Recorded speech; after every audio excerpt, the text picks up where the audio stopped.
Hello, everybody, and welcome to another Surely You Can't Be Serious podcast with my buddy Jason Colvin and Dee Graves.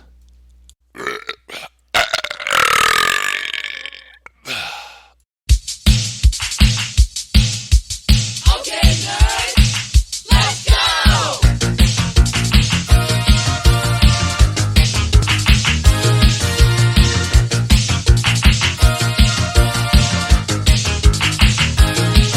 Mom packed us a lunch and we're up to school. They called us nerds 'cause we're so uncool. They laugh at our clothes, they laugh at our hair. All right, D. You know when you were a baby in your crib, your father looked down on you and he had but one hope. Someday, my son will grow to be a man. Well, look at you now. You're a host of the Surely You Can't Be Serious podcast. I'm sure your dad's very proud of that, actually. That is great. Welcome back to the Surely You Can't Be Serious podcast, everybody. It's Pledge Week. I don't know who I'm going to pledge with this week. I've been bouncing around the fraternities. Were you ever actually a member of a fraternity? I was not. Me neither. Yep. Now, now I take that back. When I was in law school, the Phi Delta Phi fraternity had ceased to exist at my law school, and so I was like, hey, we should bring this thing back. And so I called the national chapter, and they're like, hey, as the guy who's bringing it back, you get to decide what the guidelines are, and you'll be the president. And I was like, resume. Yeah, heck yeah. Right. So I brought the Phi Delta Phi back to the University of Oklahoma Law School. And then I Nice. discovered that when you have a fraternity, you can go ask for funding. And if you spend all of your money, they'll give you more money the next year. This was a really great discovery for me, and as a I've never heard this story soon to be before. lawyer. Yeah, no, I brought it back, and then I was like, and so I don't know how I got the info, probably from the Phi Delta Phi guy, the national chapter saying, no, just go ask for some funding from the student services or whatever. And I went over and asked, and they gave me money. And so I recruited all of the new fraternity members at the law school with basically big sandwich parties that we would have at lunch when everybody was in between classes. Wow. And so, built the fraternity back by myself. I have never known that story before. I honestly, just as I was thinking, as I asked you the question, I'm like, oh, I've never been a minute. Oh, wait a minute. Yeah, I have. But Wait, I was the president of the fraternity. right. And it wasn't exactly the same. We didn't have a house. There wasn't beer drinking. It was a much different type of fraternity. You didn't take swimming lessons in kiddie pools full of beer? Now, I will say this, as an undergrad and a theater major, I was only a theater major for about 6 months before me and about 5 other guys all realized that if we just rented a big house, we would cut our rent payments in half. Right. And so then we now have 6 drama guys all in the same large house. It became the party house of the department, for sure. I Yes. can see that. The Blue House is what it was called because, well, it was blue. I do have a quick story for you. Yeah. I was not in a fraternity, but I did work as a houseboy at a sorority house. So Okay. I was a houseboy at the Trident house. Oh, houseboy. And here's the kicker. They didn't pay me. I worked for food That's pretty good. and I got to look at pretty girls. That's really good. And that's it. Yeah. That's it. Trident house. Did you know? Houseboy. Did you know that? Did you know your wife, your future wife, did. at that moment, at that point? I did, yes. How did she feel about that? No, she didn't care. All right, a way to go. Yeah. Okay, well let me tell you about another fraternity guy. Okay, you ready for this Sure, story? yeah, Okay, yeah. okay. So I'll tell you about Ted. Ted was born in 1904. Okay. He ended up going to Dartmouth College, where he was in a fraternity. He was a Sigma Phi Epsilon, but he went to college in the 1920s. And as you know, in the 1920s in the United States, we had this little thing called Prohibition.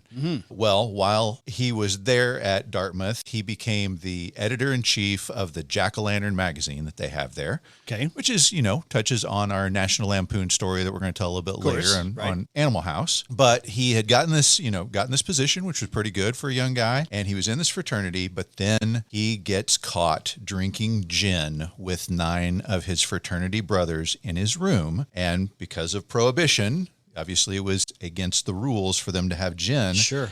And so as a result, his Dean Craven Laycock, insisted, I'm not kidding, that is his real name, Dean Craven Laycock, insisted that he resign from all of his extracurricular activities, including his job as editor-in-chief of this magazine. Now, he was going to go get his PhD and become an English professor, so this is a big hit for him. So what he did was he quit using his own name and he adopted a pen name. Now, ultimately, he went to Oxford and was pursuing his PhD, but his wife looked at how well he drew, and she's like, you need to be an illustrator. You're really good. You don't need to go be an English professor. You're so good at what you do.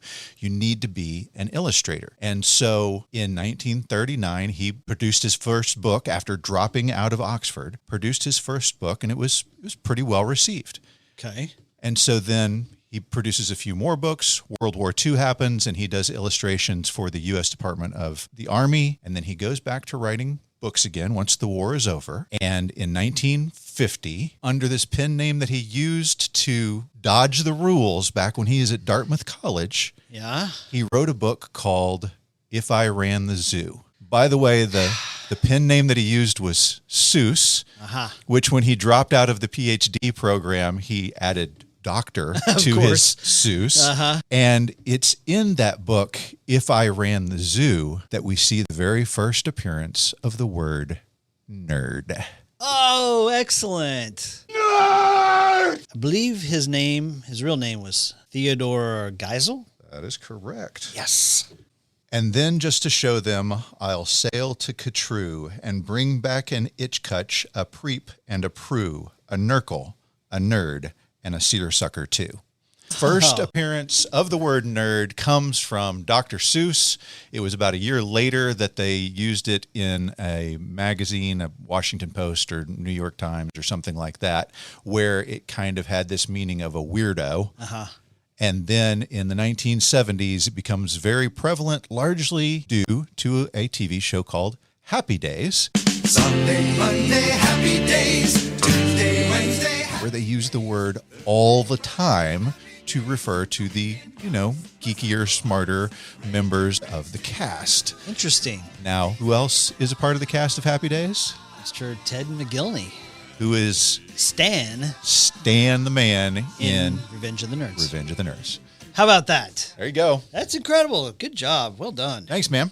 Okay, so we're here today to discuss two movies, Animal House from 1978 and Revenge of the Nerds from 1984. Revenge of the Nerds is hitting its 40th anniversary this year. Yeah. You and I talked. Revenge of the Nerds is essentially, it is a redo of Animal House. It is. It's a little different group of folks. It's the scumbags versus the elites, right? Just a little different twist on the fraternity story. The slobs versus the snobs. Yes, there you go. And then later on, we'd have Old School, where they would do it again, where it was like guys our age going back to college who were and then I started thinking about it. Have you seen Pitch Perfect? Pitch Perfect is kind of the female version of this, where instead of it being a fraternity, it's an a cappella group. But again, it's the Cinderella story. It's the downcast being triumphant. And if you love Rocky, that means you got to love these kind of movies. Definitely the underdog story, for sure. For sure. Okay, cool. Well, let's talk in revisionist history.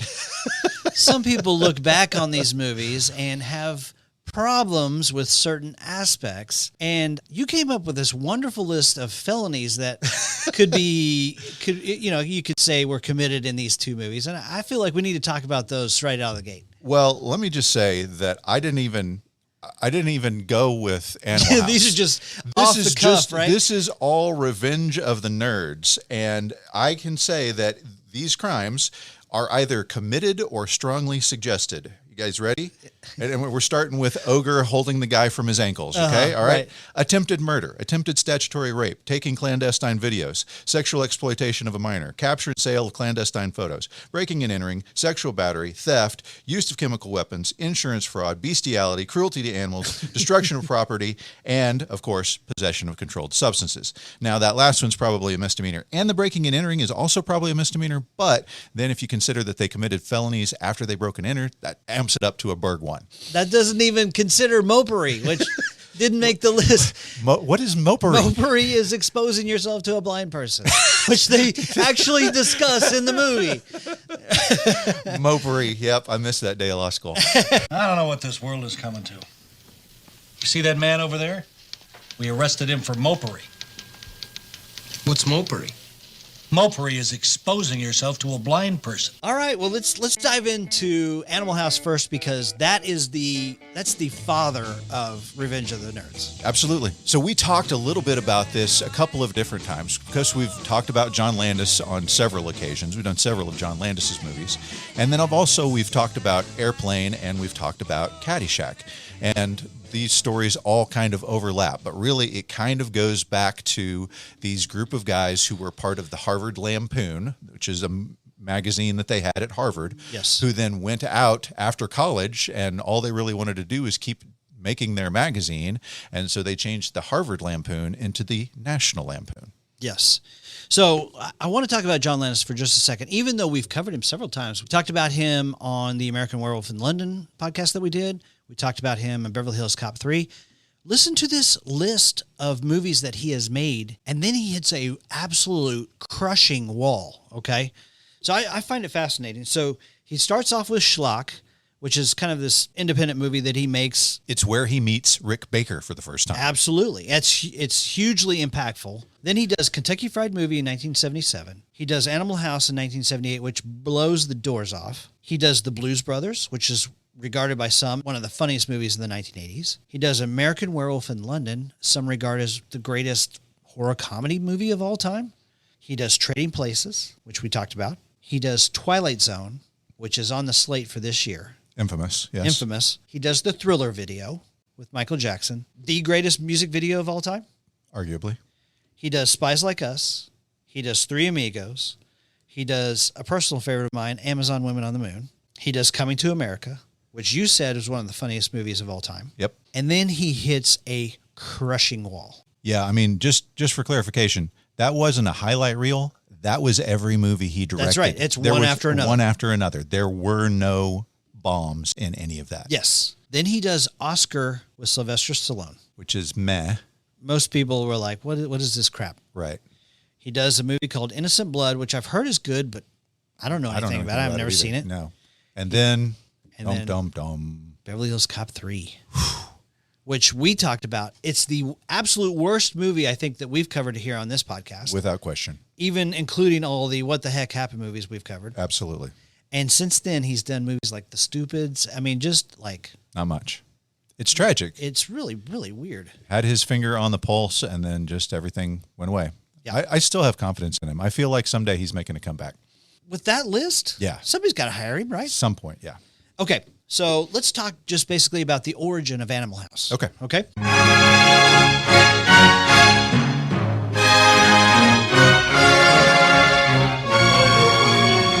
So it starts with Doug Kinney.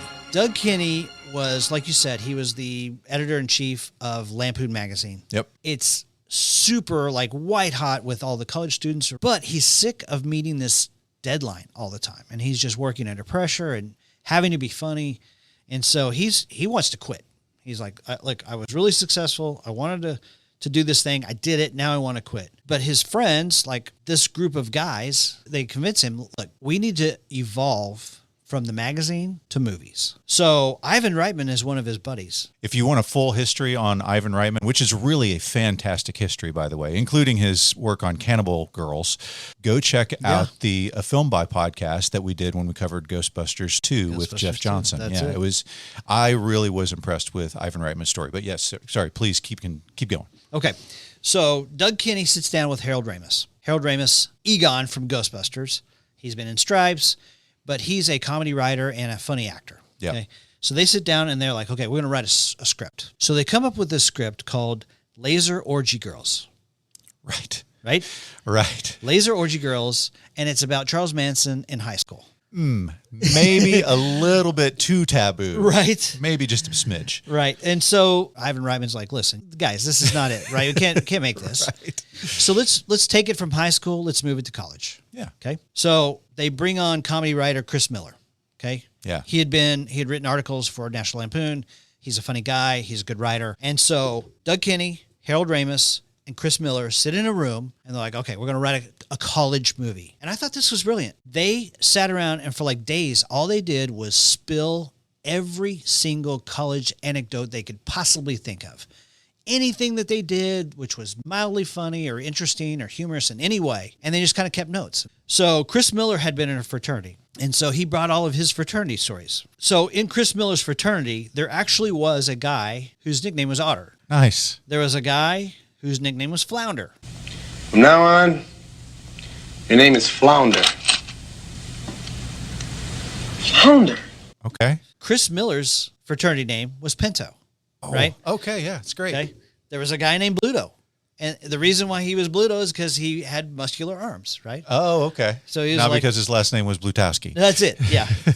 So they each decided, okay, well, we're going to turn this into like Chris Miller's fraternity movie. And after coming up with all these stories, each one of them wrote like an act of the screenplay. So one guy was designated to write act 1, one guy was designated to write act 2, one guy was designated to write act 3. And then when they were done, they would pass it off to the next guy who would rework it. And then once that was done, then they passed it to the third guy. So each person worked on each one of the acts, but it's kind of like a choose your own adventure type of setup, right? Yeah. I thought that was brilliant. That's great. They just did the best they can. They came up with what they thought would work. Yeah. Nobody wanted it. But Ivan Reitman wanted to direct, of course. Harold Ramis wanted to direct. But Ivan Reitman had only I think he'd worked on a David Cronenberg movie. Right. As like an assistant or something. And so Yes. you're not enough experience. Right. And then Harold Ramis had done nothing at that point. This he is was pre-Caddyshack. He was an English teacher and a guy who worked at a psych ward. Like that, I mean, and he then wrote articles for Playboy magazine. Like, really, we're not going to let you. No, we're not going to let you direct a I'd like studio to direct movie. a movie. Yeah, No, you may not. right. Well, John Landis had. Yeah, 2 movies. One was his, own financed piece of crap, but the other one was the Kentucky Fried Movie. Kentucky Fried Movie. Yeah, it was essentially like a precursor run at the Airplane movie, which are greatest comedy of the 80s. Yeah, that's right. So here's the deal. The script lands at Universal. Nobody gets it. Nobody understands it. Nobody wants it. In fact, they're like, why would we cheer for these guys who are disgusting? P-I-G pigs. That's it. Right? But there's 2 guys at Universal, a guy named Tom Mount and a guy named Sean Daniel. And they're huge fans of the National Lampoon magazine. Okay. And here's the interesting thing. They call Maddie Simmons. Now, Maddie Simmons has been involved in a lot of these comedy movies. Yes, Maddie Simmons, the first person to use a credit card. Go back to our Christmas Vacation episode to hear that story. That's incredible, right? So Tom Mount and Sean Daniel, like in an unrelated conversation, they call Maddie Simmons and say, we love National Lampoon magazine. If you ever have anything that's National Lampoon related that you want to get made into a movie, and like before they can even get it out, Maddie Simmons says, wait, I've got something. It's called Animal House. You know you make me wanna kick my heels up and throw my hands up and throw my head back and come on now, don't forget to say you will. Nice. So when Universal agrees to greenlight this movie, they come back to Maddie Simmons and they say, all right, listen, we'll do this movie if you can do it for $3 million or less. And so Maddie Simmons says, of course, yeah, absolutely we can. No, but Maddie Simmons says, I had no idea. I didn't even have a frame of reference. I didn't know whether movies cost $1 million, $2 million, $30 million, $50 million. He's like, I had no idea. But they said $3 million, and I leapt at it, and I said, yes, no problem. Part of, I don't want to step into the casting part of things too much, but I don't think this is going to be an issue. But part of the problem was all of these guys were unknown actors at the time, except for John Belushi. Right. And so what they needed was someone who was a star to be in the movie to draw them in. And they thought, well, we can't get anybody, we can't find anybody.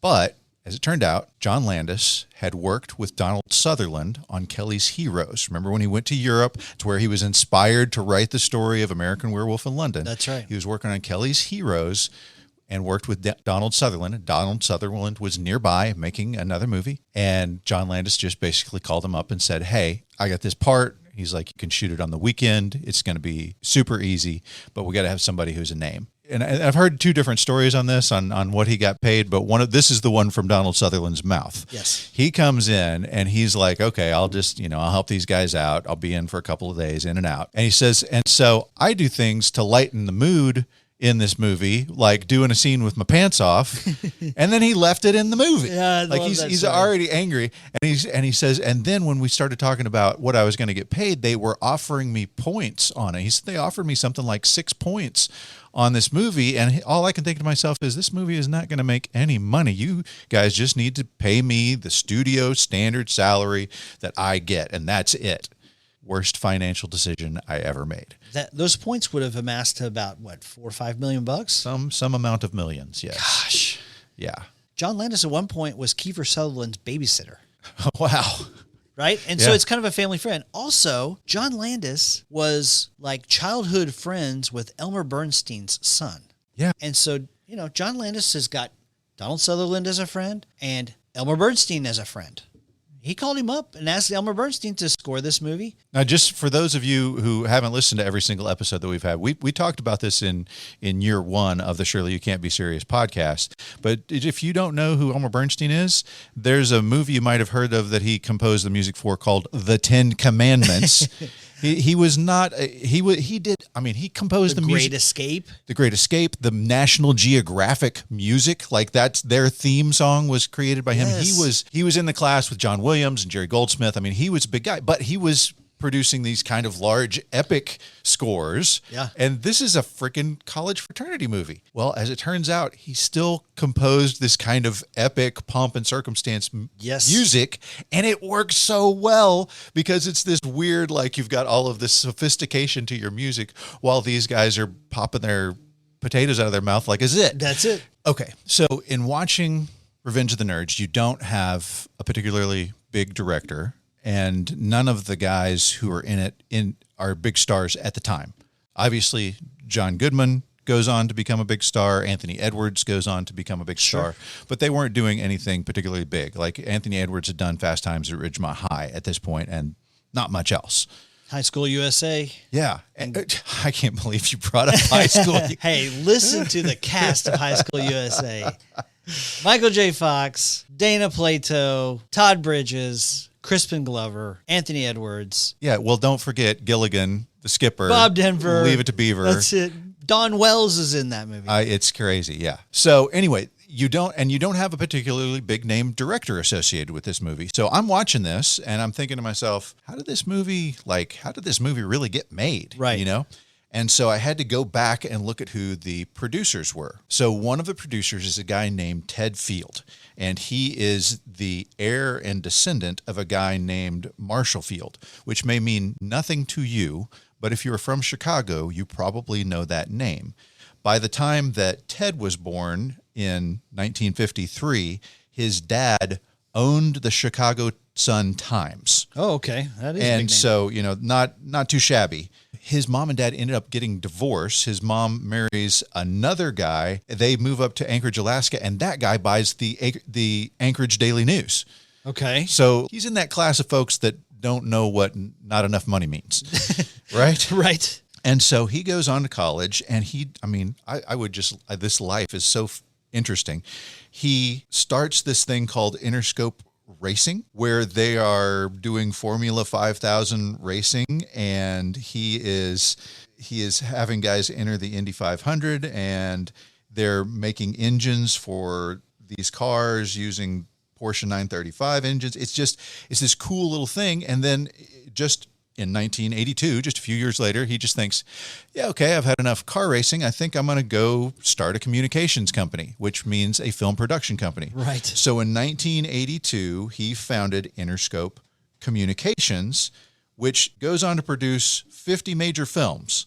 But 1984, their first big success is a movie called Revenge of the Nerds. All right. Very good. There was an article in an LA magazine titled Revenge of the Nerds, and it describes computer programmers that had been working in Silicon Valley, and all of a sudden, these guys are innovative, they're making money. These geeky guys are now like successful guys. I mean, for people who were born after the dot-com bust, you really have no idea the difference in class that guys who were rejected and made fun of from when we were kids. Like Sure. if it was the 80s and you got called a nerd, that was the worst. You didn't want that. You didn't. And then all of the nerds became super rich because computers became the thing.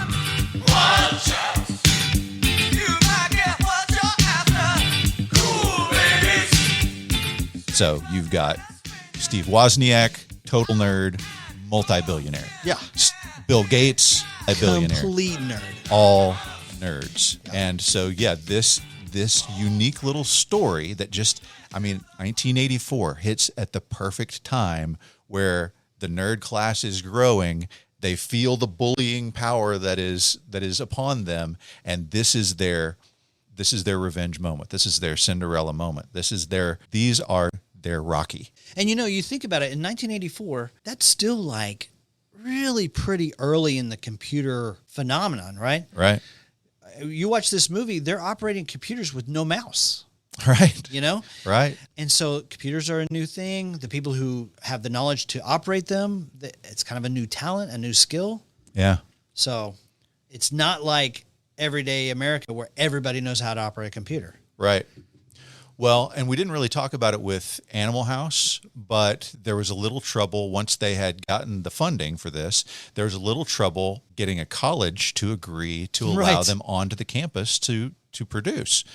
And so Animal House, I believe, was produced at the University of Oregon. Is that right? University of Oregon. That's right. And I think they had been rejected by most every other university, but the University of Oregon had also rejected The Graduate. That's it. And because actually, I'm not sure it was the University of Oregon. It was one of the people who worked at the University of Oregon. Oh, okay. I think it was at a different college. Okay.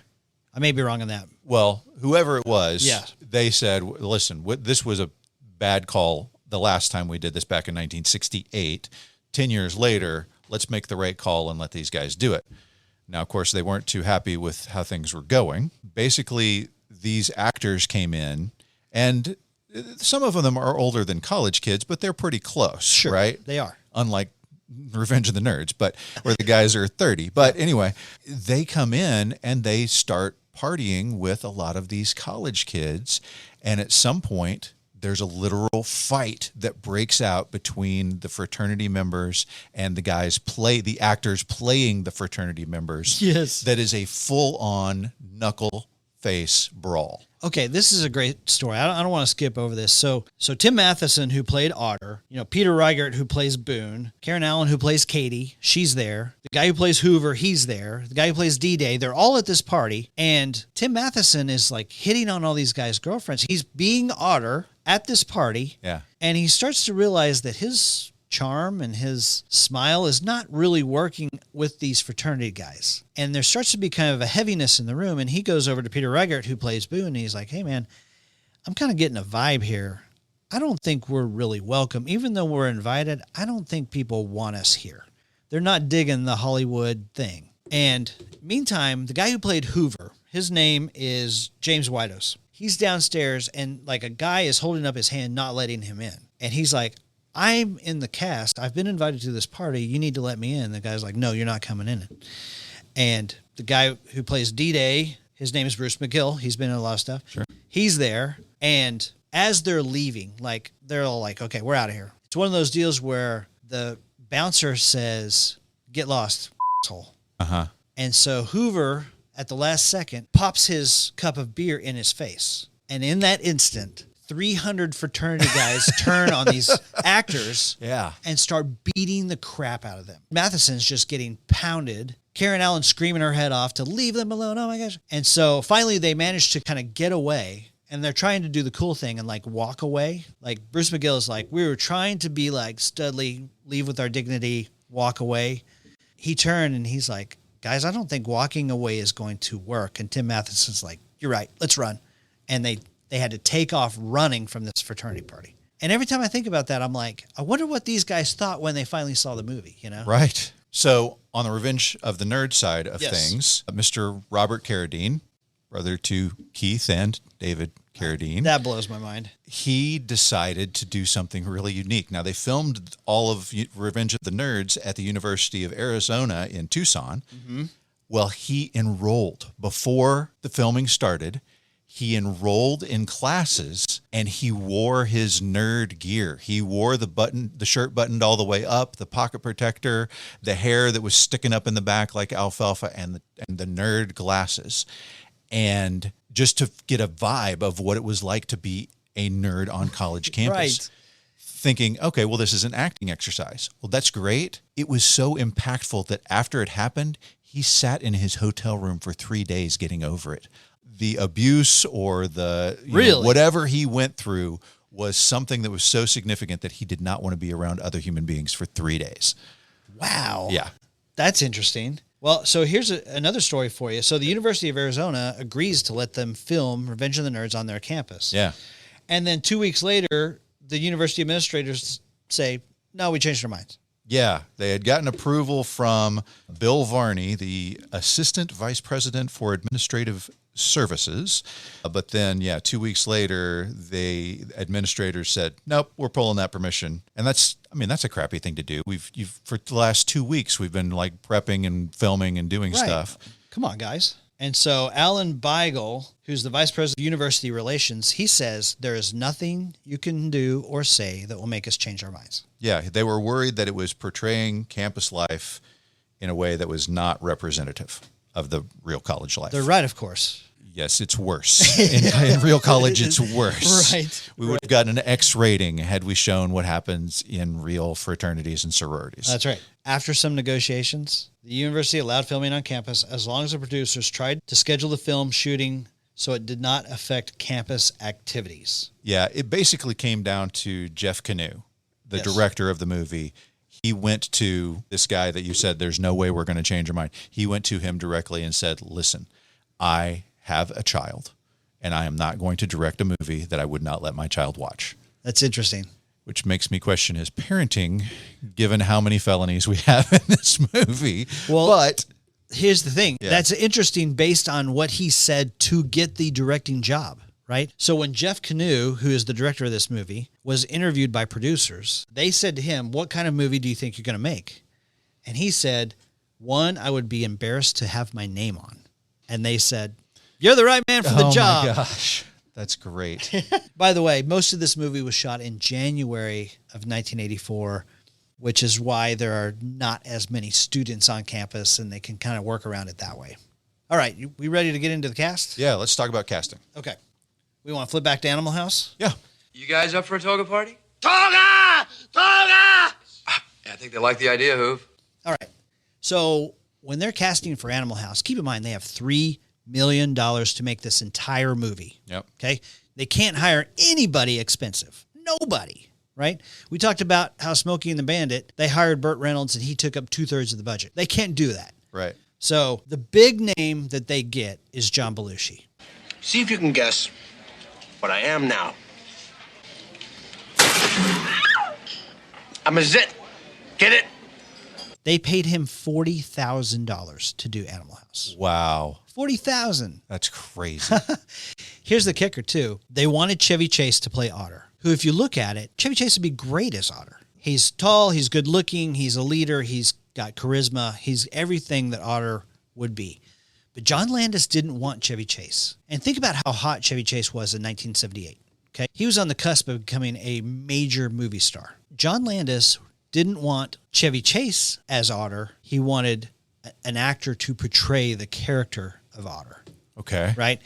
So Chevy comes in, he takes over. He, of course, is, I'm Chevy Chase and you're not, which kind of fits the Otter character, but he didn't want that. He wanted an unknown actor to play Otter. So John Landis hires Tim Matheson. Of course, Chevy Chase and Tim Matheson are connected from the movie Fletch, right? Yeah. But here's the way he talked Chevy Chase out of becoming Otter for Animal House. I thought this was brilliant. So John Landis goes to Chevy Chase. And of course, John Landis and Chevy Chase are friends. They've worked together in Spies Like Us and Three Amigos. So John Landis goes to Chevy Chase. And Chevy Chase had on the table, he had Foul Play with Goldie Hawn and he had Animal House. And John Landis says, listen, you really want to do this movie, Animal House. I'll tell you, it is a ensemble movie.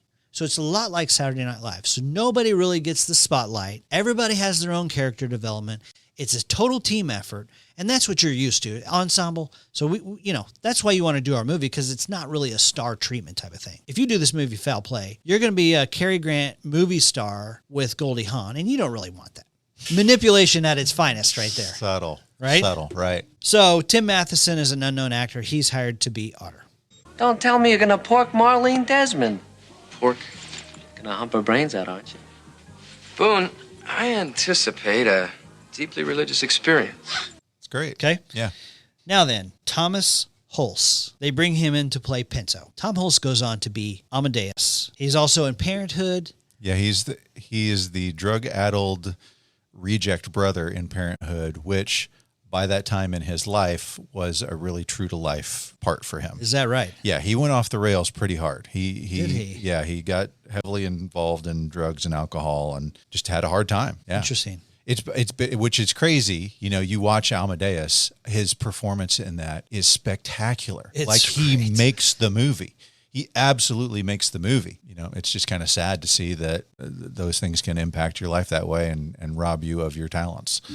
Yeah, unfortunately, I sent you a picture of him today. Yeah.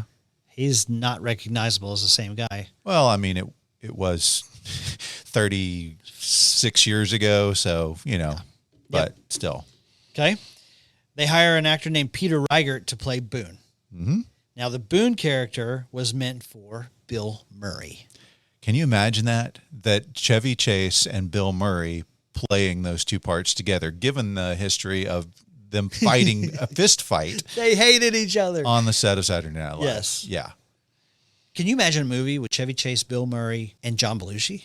No, And Dan Aykroyd, who we're getting ready to talk about? It would never have gotten finished. Right. They would have all burned to the ground. It would.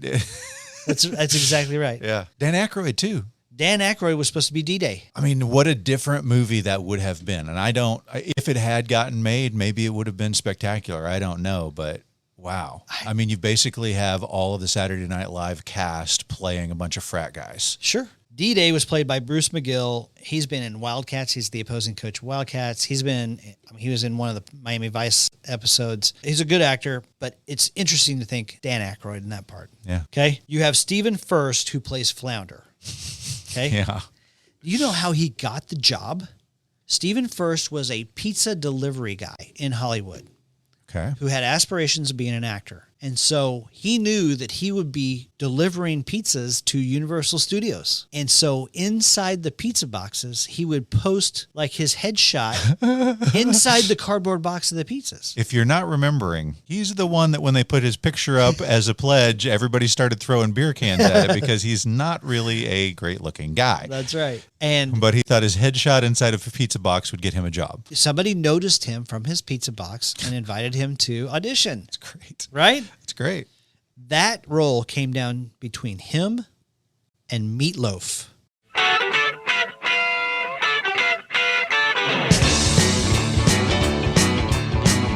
I mean, that's interesting to think about. Meatloaf would play that part later on, 20 years later in Fight Club. That's right. Same part. And then Karen Allen goes on to do Raiders of the Lost Ark. Of course. She got Raiders from this movie. Steven Spielberg loved her character, and she looks so young and pretty and innocent and nice and sweet. Gets involved in a little love triangle with Donald Sutherland and Boone. So Right. let's talk about the Omega House. So you've got James Doughton, who played Greg Marmalard. He's basically the Stan equivalent in Animal House. Right. Greg, is this supposed to be this soft? He had been in Planet of the Apes. He's been in V. This blew me away because I'd never really even recognized him. But he plays a Russian agent in Spies Like Us, which is, of course, directed by John Landis. Yeah. Mark Metcalf plays Niedermeyer. You're all worthless and weak. Drop and give me 20. You've got a pledge pin on your uniform. Which he then, of course, takes to Twisted Sister. That's exactly right. What is that? You have a Twisted Sister pin on your uniform? You're a fat disgrace. He goes on to star in One Crazy Summer, who basically plays the same a-hole character in both movies. Yeah. You have a 19-year-old Kevin Bacon who plays Chip in this movie. Thank you, sir. May I have another? Which I've got a great story. Don't let me forget to tell you this story. At the end, when they go to the premiere, he's in the cast. He's one of the main characters and the bad guy in the Omega House. His ticket doesn't say he gets to sit with the cast. So he had to sit like in the back row with all the other, and he was trying to tell everybody, no, I am in the movie. Right? Yeah, whatever, kid. Then you got Mary Louise Weller, who plays Mandy. Her biggest credits are BJ and the Bear and Fantasy Island after this. Then you have Martha Smith, who plays Babs. And you have, of course, John Vernon, who plays Dean Wormer. Fat, drunk, and stupid is no way to go through life, son. His work and his lines in this movie upon the reviewing, may be the funniest part of this movie. He is absolutely hysterical. That opening scene sells the movie. Yes. It's too good. Dean Wormer, who, I mean, he a couple of years earlier, he was in, the Outlaw Josie Wales as the guy who is like the competitor for Josie Wales. He was hired from his performance in Outlaw Josie Wales. Yeah, because he's such a badass. Yeah, he's a no-nonsense tough guy. It's perfect. And I love when Hoover's trying to make their case at the fraternity probationary hearing, he's like, "Excuse me, sir, I'd like to be heard. That's not very fair." He's like, "You sit down and shut up." But the one cast member I really want to talk to you about, it's kind of an urban legend. Sarah Holcomb plays Clarette DePasto. She plays the 13-year-old daughter of the mayor. Oh, yeah. Who Pinto takes to the fraternity party. He doesn't realize she's 13. And she gets, she passes out. Mm-hmm. And you got the angel and the devil on his shoulder, which we'll talk about later. She's played by Sarah Holcomb. If you don't recognize her, she plays Maggie in Caddyshack. Thanks for nothing. Oh, God, that's all I need. By the way, not a real Irish accent, in case you were wondering. That's right. So, tell us the story. So here's the deal. She has 4 credits to her name. One is in Caddyshack. One is in Animal House. I don't care what the other 2 are. Those are 2 home runs. She's playing hilarious characters. She should have had this huge movie career. The question is, well, what happened to her? And we talked about this in our Caddyshack episode. But basically, she got roped into drinking and drugs and struggled with mental health issues, including schizophrenia and some other serious mental health issues. She has gone underground. Like, we have no idea where she is anymore. People who want to do follow-ups, for like the 40th anniversary or 45th anniversary of Animal House, they reach out to her. Like, her brother is like the point of contact. And I watched an interview where, like, we reached out. We really wanted to talk to Sarah Holcomb. And her brother said she was honored to be included in that movie. Thanks for asking. No thanks. And so she's like this Hollywood legend where she vanished. There you go. Sarah Holcomb. Tragic. Yep. Okay, we want to talk about the cast of Revenge of the Nerds? Yeah, let's do it. All right. Okay, Takashi, now show me your cards. Okay, 2 and 4 kings. That's good, yes? No, you got too many kings. Oh. So you gotta get rid of these. Here, Oh. we'll take 3 of these kings out, and we'll replace them with 3 fresh cards. Oh, okay. Okay, you've got Robert Carradine, who plays Lewis. Robert, as I mentioned, brother of Keith, maybe half brother of Keith, and full brother of David. Okay. Carradine, right? Yes. Uh-huh. So if you're thinking of these 3 brothers together, one of them plays a significantly different type of character than the other 2. The other 2 are kind of badasses, and then you have Robert playing the nerd, That's right? it, yeah. And I sent you a picture. I was like, do you remember talking about John Carradine, the father of these 3 guys? Yeah. And you were like, nah. I'm like, okay, here we go. Here's some hints. And I was like, movie directed by Joe Dante. And you were like, Gremlins? And I'm like, no. Yep. And then I believe the second hint was his character's name was Earl Kenton, which was a horror film director name, like all of the other characters in this movie. And you're like, The Howling. The Howling. Yep, The Howling. That's interesting. So yeah, John Carradine had been a guy who had been in a bunch of monster movies. Like he was in those movies that like the Lon Chaney Jr. movies and the Bela Lugosi movies. There's actually a fantastic picture of those 3 guys like diving in to eat somebody's head in some movie, and but his favorite credit, I love this. This is obviously not in the heyday of his career. It was a movie called Billy the Kid versus Dracula. He was Dracula. Oh, nice. Yeah. Nice. I did listen to Robert Carradine talk about his start in Hollywood. Yeah. Like He was in a John Wayne movie. Was it Cowboys? Is that what it was? He was in a John Wayne movie called The Cowboys. Yeah. And he was sharing a scene with the Duke, right? Right. And he noticed that he didn't really like the way that John Wayne was pronouncing his words. And so this young guy... He's a kid. He's 20? Yeah. They were all young. They were young kids in that movie, yeah. So he says he corrected John Wayne. And he said something like, I think you ought to say it like this. And John Wayne says, We don't think, son, we act. He said, the Duke put me in my place. And I just thought that was a great story. That is a great story. That's fantastic. Okay. Second billing, you got Anthony Edwards. Goose? Talk to me, Goose. Talk to me, Goose. Gilbert and Goose are the same actor. It's crazy. I'm a nerd, and I'm pretty proud of it. And then he goes on to be a heartthrob in ER with George Clooney. Yeah, he does. Yeah. So he didn't want to play this role. I have to tell this story. Okay. When I said something about Anthony Edwards, you were with me and my daughter, my 12-year-old daughter, and my daughter's like, the basketball player? And you're like, the who? No, we're talking about the actor. There's not a basketball player. She's like, yeah, Anthony Edwards. And by golly, you looked him up and you're like, I am a fool. He is like top scorer in the Olympics right now. He's on the dream team. He's killing it. He had 26 the other night. Yes. Your daughter schooled me in sports. I can't believe I didn't know who that was. Yeah. Great. It was great. So Anthony Edwards had been in a movie called Gotcha, who was directed by Scott Canoe. Okay, yeah. And so I think that's kind of how he landed this role. Yeah. I heard him talking. He's got, at the time of the interview, he has like 4 kids between ages of 15 and 7. And the interview guy says, have you shown your 15-year-old Revenge of the Nerds yet? And he says, no, he hasn't seen it. He goes, I know he's heard of it. I know he knows I'm in it. He goes, but I don't want to erase any ounce of respect I may have left in the bank with him by showing him how nerdy I was as an actor. Well, yeah. And he really was the one who stayed truly a nerd throughout this whole thing. He was the guy who didn't change. That's right. He didn't hook up, as far as I could tell. He didn't get violent. He was trying to do the right thing throughout. He really was, even though Robert Carradine kind of took over because he was so nerdy as the kind of star of this, Anthony Edwards was the true storyline. It starts with him in bed, worried about going to school, being scared to leave his mom, Yeah. Not because he's scared for himself, but he's just worried about leaving her. So sweet. He's a sweet kid. Yeah. Now, I would make the case that he does end up with Judy, who's Michelle Meinrink. Name's Judy. Judy's a nice name, Gilbert. Yeah, she's a nice girl.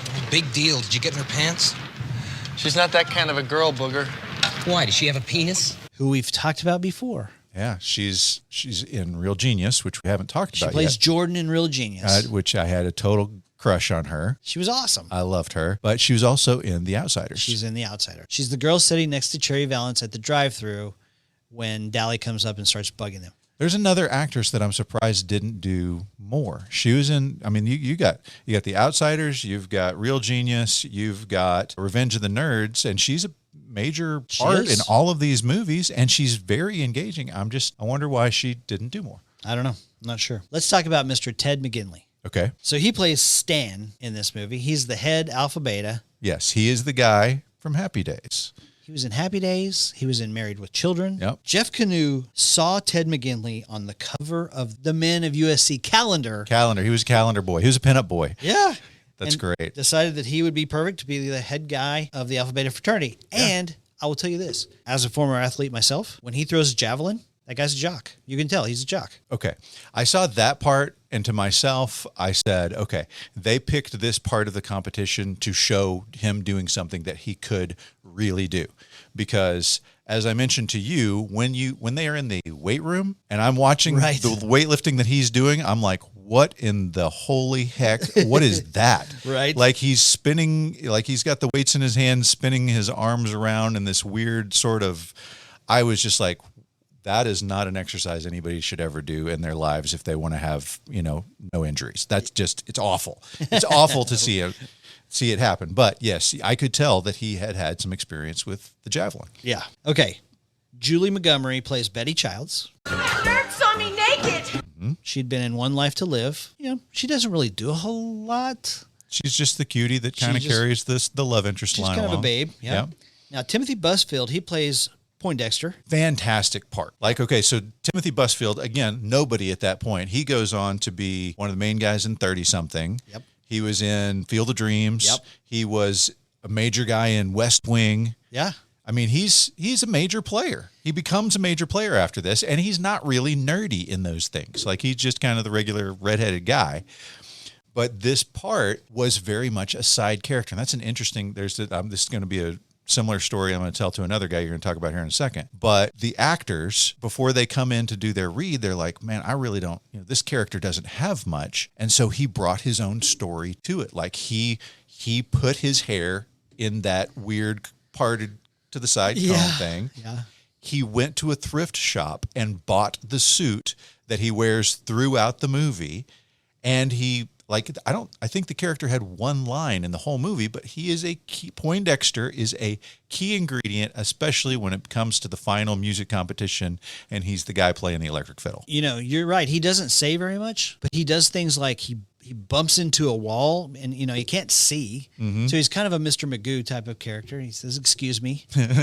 And then when they're watching the illegal videos of the sorority house, he's like, ah, and he looks down, he improvised that. Yeah. I can't describe what actually happens there, but yeah. Yes. Well, and he dances. And he dances. And then the dancing is fantastic, right? It is the perfect combination of nerd and I'm getting my groove on. Yes. Let's talk about Mr. Curtis Armstrong for a second. Okay. Dawson, Dudley. Call me Booger. That's the other story. Just like Timothy Busfield, Booger was a character that had really no major part in this movie. That's right. And Curtis Armstrong did even more. He did even more than Timothy Busfield did. He said, I really wrestled with him for a long time because I don't like being disgusting myself. Mm-hmm. And so I just had to convince myself that this was a acting challenge that I needed to tackle. He said it turned out to be a top 3 acting experience for me. Yeah. And he's just come off of Risky Business. He was Tom Cruise's best friend. Yeah, he's the sometimes you just got to say what the, yeah. And then he of course goes on to be in one of our favorite TV shows, Moonlighting. Yeah, yeah. I mean that's the top 3 right there, right? Mr. Viola, right? Yeah. And he said that a lot of the lines that he had in this movie were improv lines, but by doing that, it becomes some of the best lines in the movie. Like Booger is arguably one of the best characters in the whole movie, and it really is because of Curtis taking that acting challenge. I was listening to an interview with him, and he was making the case that he is not a nerd. He's an outsider for sure. Yeah. But he's not a nerd. But because he was kicked out of the freshman dorms, he has been forged with these guys. And so he is now a adopted member of the nerds. Yeah. All right. Let's talk about Larry B. Scott. Same kind of scenario. Not actually a nerd, but definitely an outsider. Yes. He came to the audition with glitter in his hair, the handkerchief around his neck, and the producers could not stop laughing at him. And so they hired him right on the spot. He actually is one of the guys in Cobra Kai who gets beat up by Daniel-san in The Karate Kid. Most people do not remember that. It's crazy.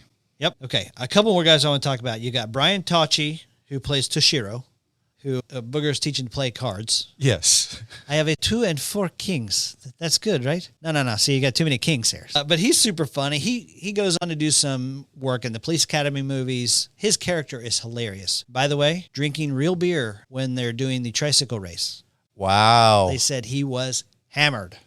Did he take that medicine that negated the alcohol? He did not take the medicine, yeah. I wish that was a real thing. Right. All right, let's talk about Donald Gibb. Yes. Not one of the Bee Gees. That's right. No. Not Barry Gibb. No. Donald Gibb. He was a stunt person before Revenge of the Nerds. Yeah. He went to college. He played basketball. Basketball scholarship. Yeah. Until he quit the team and went to the University of San Diego and played football. There you go. Because he's 6'4" and he's huge. He's an athlete. Yeah. Now listen to this. When he auditioned, he was a stuntman. Uh-huh. They were having trouble filling the role of Ogre. So he goes on to play Ogre, of course. But his agent said, look, I know this movie. They're looking for an Ogre. They can't find anybody. Why don't you audition? So he goes in and he reads, but he has a full beard. Uh-huh. And his agent calls him back and says, listen, they like what you're doing, but they think you're too old. He goes, so shave your beard and come over here and do another read. He said he had 20 minutes to get over there. So he shaved like lightning fast. And so he goes, back in those days, the blades were not great. And so he had bloody toilet paper all over his face when he went into audition.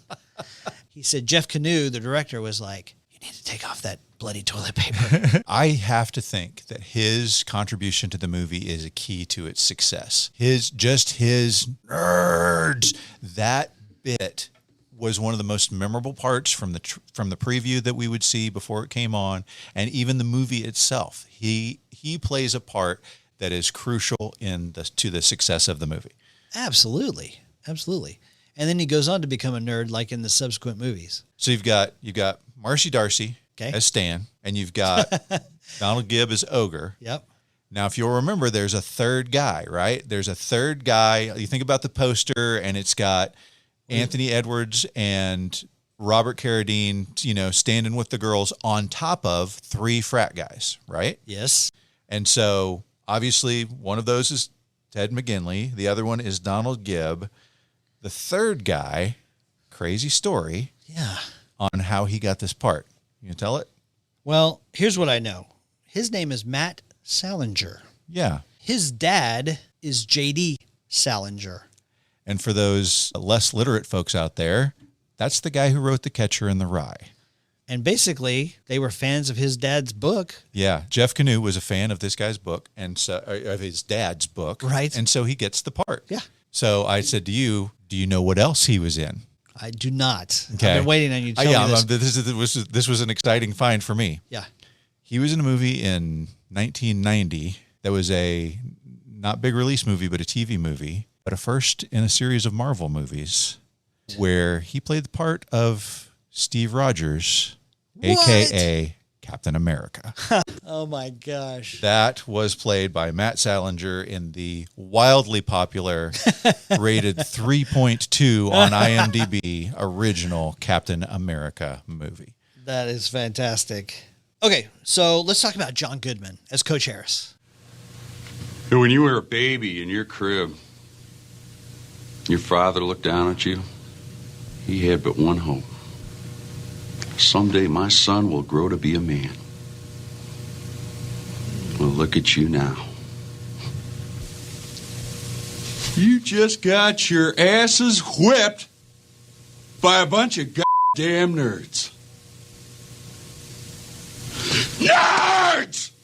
Yes. I mean, actor of eminent renown, but in 1984, hadn't done a whole lot. He is awesome in this movie. I think he's one of the guys who does the best job in his role. Right. Because in him, you see the jocks, the frat guys, you see their future. Yeah. And then nicely against that, in the nerd future, you see the dean. And the dean and the coach play against each other, Yeah, right? sure. And of course, in the end, the dean wins out. You just got your asses whipped by a bunch of nerds. Nerds! So John Goodman, of course, goes on to do The Big Lebowski, which we have done an episode on. Go back and find that one. That was a fun episode. Yeah. And Raising Arizona, which is the one we compared it to. That's right. Yeah. John Goodman's an incredible actor. Yep. Local Missouri guy. And then the dean is played by a guy named David Wall, who hasn't done a whole lot other than that movie. Sure. But you've got another couple of guys that are important. Number one, you got Bernie Casey, the president of the Tri-Lam chapter that has to grant. And Bernie Casey has been in so many of these like small parts in these great movies, Yeah. including Spies Like Us. And He was in Spies Like Us. yeah, he's the guy that comes out and kicks it. Well, what are we supposed to do? And he's like, maybe something like this, wow, bang, bang, and Yeah. just knocks everybody out. That's right. And then he was also in Bill and Ted's Excellent Adventure as the history professor that's giving them their stuff. He's in Never Say Never Again, and he's in I'm Gonna Get You, Sucka. I mean, he plays Felix Leiter in Never Say Never Again, James Bond's best friend. Yeah. And get this is a deep cut. Do you remember when we did best horror movies of the 70s? Yes. And I told you one of my favorite ones was a movie called Gargoyles. Yes. Bernie Casey plays the main gargoyle in that crappy old horror movie. Ah, okay. Okay, nice. There you go. And there's one more actor that we have to mention, Mr. James Cromwell. Yes. James Cromwell plays the dad. Mr. Skolnick, yeah. Yes. It's Lewis's dad. Lewis's dad. And he has, he is an obvious nerd. He is also an obvious nerd. Now, James Cromwell, you've probably seen him in LA Confidential. You've probably seen him in The Green Mile. You've probably seen him in The General's Daughter. Babe. But he said that he was the one that came up with the definitive nerd laugh. Right. You college guys are all alike. All you really care about is getting laid. I wish I was going with you. And he says he knows that he's the one that came up with it because he had gotten it from his ex-wife. That was how his ex-wife used to laugh, and he just thought it was ridiculous. And so he imitated her laugh, which then, of course, Robert Carradine imitated him imitating her laugh. And so you've got the most iconic. Fantastic. Love it. Fantastic. Okay. Well, that's going to do it for the end of this episode. Come back next week when we talk about part 2. We'll go through funny parts of this movie. We'll give our final judgment on which movie we think is the better one next week. Before we go, though, last week we did the new Surely You Can't Be Serious theme song. It was a big hit. We had a lot of people respond positively to that. One of our lifelong fans, Chris Weber, though, hit me up and he said, I really like the song, but I feel like if you did kind of a more 80s version of the song, maybe a little more Depeche Mode-y, that might be a better fit for the podcast. And I said, hey, let's give it a try. So we threw it back to the Surely You Can't Be Serious podcast band with those instructions and said, hey, can you give us something that's a little more Depeche Mode-y? So, ladies and gentlemen, your own personal Shirley by the Surely You Can't Be Serious podcast band.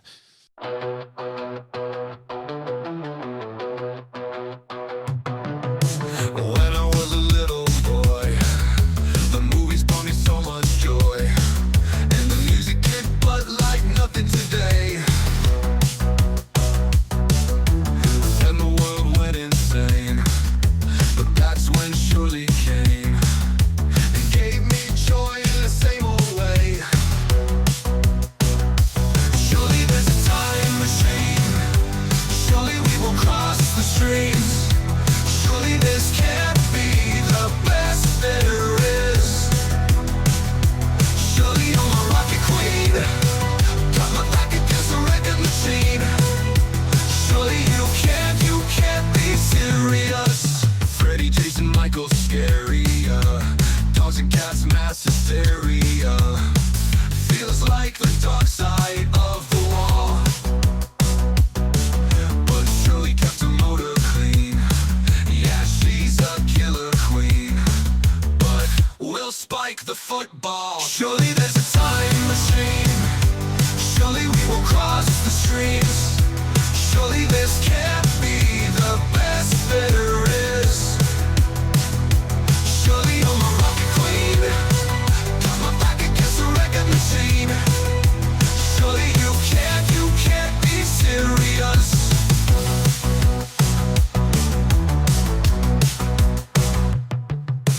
Tommy and Gina, they both knew. Bill and Ted, they knew it too. Shirley's raw and delirious. Daniel Crane kicked Johnny's face. We're all thinking in the wrong place. Surely you can't be serious. Han shot first. Rocket became a trucker. Han's booby was the worst. Yippee-ki-yay. I am serious and don't call me Shirley. Surely you can't be. Surely you can't be. Surely you can't be serious. Can't be. Surely you can't be. Surely you can't be serious.